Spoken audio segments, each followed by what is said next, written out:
So, i-unbox natin to, no?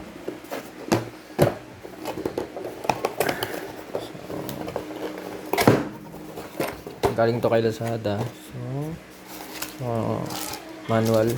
Ayan. Linaw naman yung picture, so madali natin maintindihan. Ito, punch down tool. Sa mga hindi pa nakakaalam kung para saan to, ito yung ginagamit sa dito. So, papakita ko sa inyo. May libre siyang cage nut na ilang piraso. Ayan. Ito yung pang ano ito,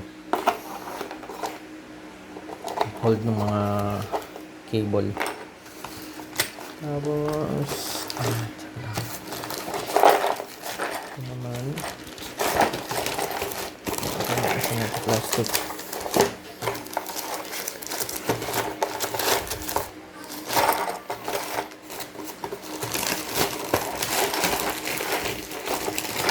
So ayan.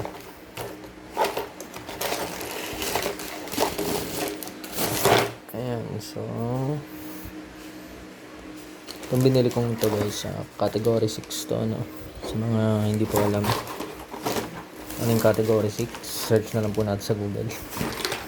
Yung kaibigan natin yan sa Google. Ayan. Ito ang kagandahan dito, itong holder na ito,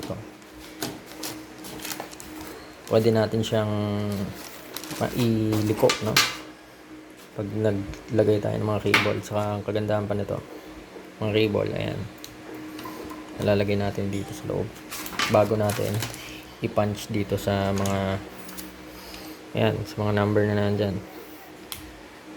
So kung hindi nyo masyadong kabisado yung paggamit ng mga ganito, mas maganda siguro refer muna kayo kay Google. Saka kagandahan dito kay amp, ayan.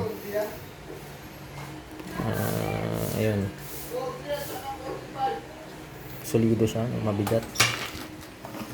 So yun lang, salamat.